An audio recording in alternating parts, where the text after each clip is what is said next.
Kopš tika uzsākta Valmieras tehnikuma pārbūve, tenisa spēles cienītājiem nācās atteikties no kortiem, kas atradās pie šīs izglītības iestādes, tāpēc iespējas trenēties un spēlēt brīžiem bija visai ierobežotas. Jaunatklāto SCO centra tenisa kortu būvniecība sākās pirms pāris gadiem un avotos spriež, ka patiesībā tenisam šai pusē ir pat ļoti sena vēsture. Pavarot vēstures lapas puses 100–200 gadus atpakaļ, redzam to, ka Vidzemē tenis ir aizsācies no Valmiermuižas pils, kur rakstīts ir, kad ir pie pils bijuši teritorijā sporta spēļu laukumi, un arī pieminēts ir tenis. Bet precīzi vēstures grāmatās nav minēts, kur tad tie korti ir atradušies pilsētas parka teritorijā.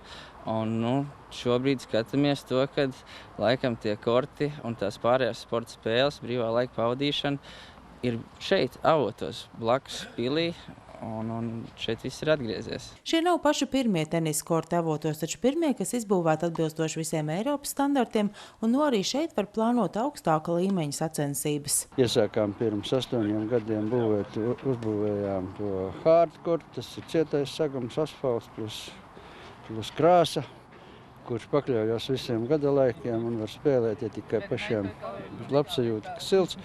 Bet tenisīs tas ir tāds vasaras tenisa laukums. Mīksts, plastisks, var slīdēt.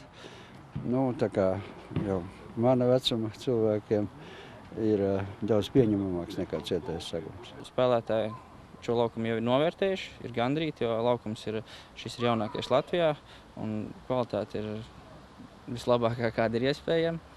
Un šim laukumam ir izbūvēta laistīšanas sistēma automātiski, tā kā arī priekš laukuma kopšanas un kvalitātes uzturēšanas tas ir izdarīts viss, lai būtu pēc iespējas labāk. No Valmieras puses atzīstams panākums tenisā guvuši spēlētāji senioru vecuma grupā.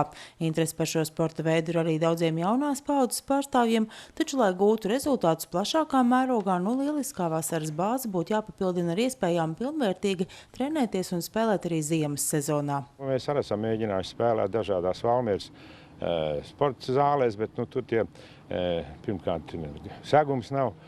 Tenisa sagums nav atbilstošs un raiba tā grīda un to bumbu pat lāga neredz, tā kā tādu kvalitatīvu treniņu Valmierā nav iespējama. Tā kā ir jābūt savai zālei ar atbilstošu tenisa sagumu un regulāriem treniņiem. Par to tagad ir jādomā. Tas ir nākamais, jā? Jācer, kad mēs jau esam runājuši ar pilsētas vadību, redzēs, kā tas viss te beigsies, jo pilsētā ir liela plāna gan uz BMX bāzi, gan baseinu un tā tālāk, bet jācer, ka varbūt varēs kaut kur arī kādu tenisa halli piezīmēt klāt un arī pie reizes viņu uzbūvēt. Tā kā tas vēl trūkst, kā teikt, līdz pilnai laimei un lieliem panākumiem. Par papildināto sporta bāzi gandarīts arī Latvijas Olimpiskās komitejas prezidents. Mums ir, kā no Olimpiskās komitejas puses, speciāli interesi, jo Valmierā nākamgad notiks Latvijas 4. olimpiāde vasaras sporta veidos. Un jācer, ka arī tenis, atšķirībā no citām reizēm, varēs notikt Valmierā. Kopumā gan Latvijai šajā sporta veidā vēl būtu krietni, kur augt. Pasaules pieredze rāda, ka labi tenisisti izaug ilglaicīgi ieguldot līdzekļus tur, kur ir radīta sistēma. Tas ir tenisa akadēmijas. Tenisa akadēmijas Spānijā, tenisa akadēmijas Amerikā, tenisa akadēmijas Francijā. Skaties, kur gribi, visur ir šī sistēma apakšā un tikai pēc tam nāk ārā spēlētāji.